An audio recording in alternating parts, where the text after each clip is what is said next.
Good evening student. आपको हम पढ़ाने जा रहे हैं। एनसीईआरटी की बुक है ये, और ये कुमार मित्तल साहब द्वारा लिखी गई है। आप देख सकते हैं, ये कक्षा 9 की बुक है और इसमें हम आपको पढ़ाने जा रहे हैं कार्य।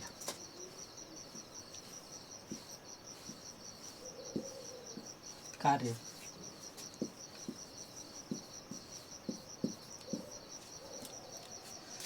आप जानते हैं कि हम लोग अपने जीवन में बहुत सारा कार्य करते हैं। यदि हम बस स्टैंड पर खड़े होके इंतज़ार कर रहे हैं तो वो भी हमारे लिए कार्य है। यदि हम कोई वस्तु लेके खड़े हैं तो वो भी हमारे लिए कार्य है। यदि बैग लेके पीठ पे खड़े हैं तो वो भी हमारे लिए कार्य है। यदि हम लेके चल रहे हैं तो भी हमारे लिए कार्य है। यदि खेत की जुताई कर रहे हैं तो कार्य है। यानी समझिए कि इस जीवन में जो कुछ भी आप करना चाह रहे हैं वो सब आपके लिए कार्य है। लेकिन आपको बता दें कि विज्ञान के दृष्टि से हम जो कुछ भी करते हैं वो सभी कार्य नहीं है। विज्ञान के हिसाब से कार्य की परिभाषा होती है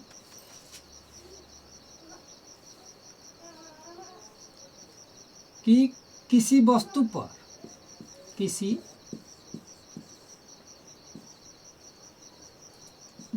पर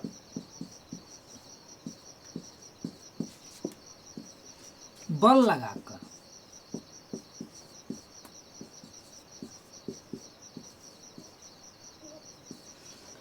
बल के दिशा में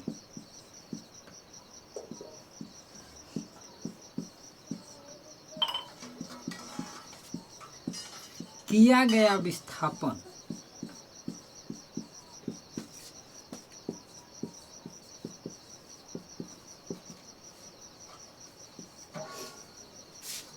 कार्य कहलाता है।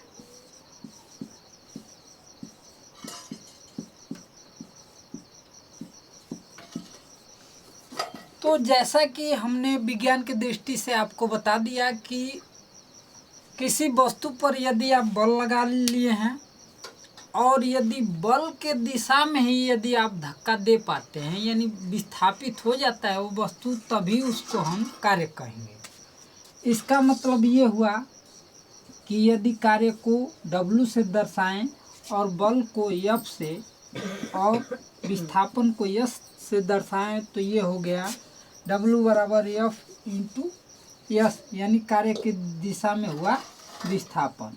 ये दोनों, विस्थापन भी सदिश राशि है और बल भी क्या है, सदिश राशि है। तो लेकिन इसमें कार्य जो है अदिश राशि होती है। क्या होती है? अदिश। कार्य का कोई दिशा तो होता नहीं। बल लगाते हैं आप तो किसी वस्तु पे किसी दिशा में बल लगा सकते हैं, तो बल भी सदिश हो गया। विस्थापन भी किसी दिशा में करेंगे तो वो भी सदिश राशि होगा। तो आप विज्ञान की दृष्टि से आप समझ ही गए होंगे। अब मान लीजिए कि ये पेन है।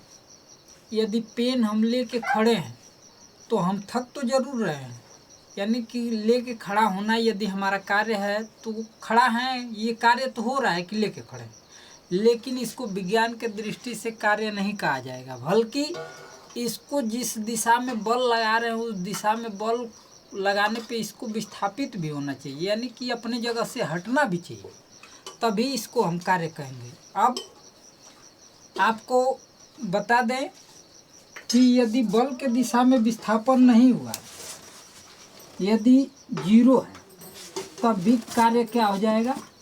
0 हो जाएगा। यदि आप 0 बल लगाए और विस्थापन हुआ यदि, तब भी आपका कार्य क्या हो जाएगा? 0 हो जाएगा।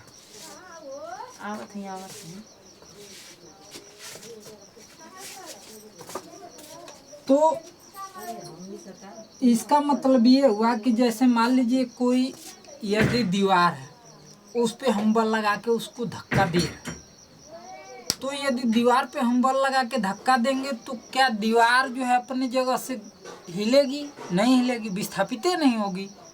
तो यदि विस्थापित नहीं हुआ तो इसका मतलब विस्थापन क्या हो गया, शून्य हो गया, तो कार्य भी क्या हो जाएगा, शून्य हो जाएगा।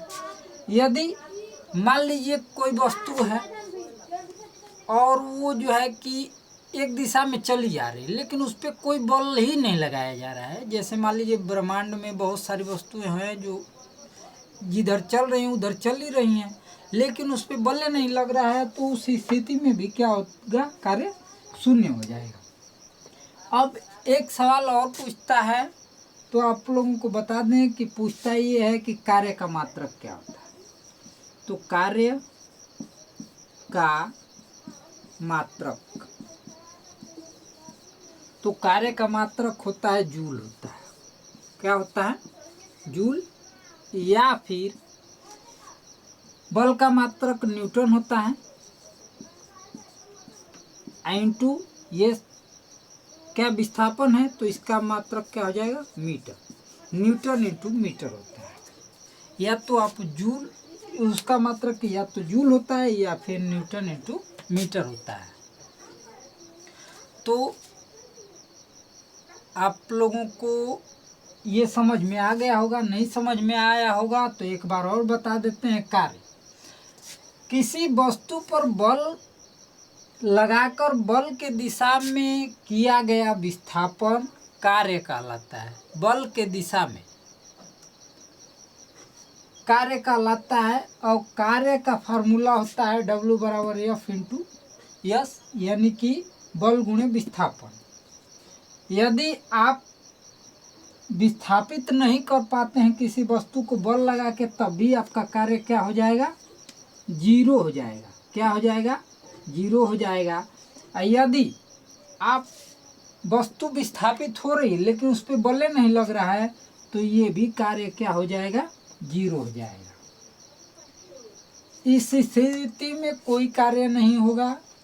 और आपको बता दें कि यदि किसी वस्तु पर बल भी लगा रहे हैं, विस्थापित भी हो रहा है, तो इस स्थिति में कार्य होगा।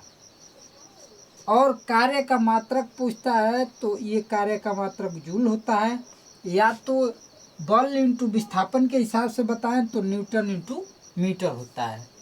तो मुझे विश्वास है कि आप लोगों को कार्य समझ में आ गया होगा।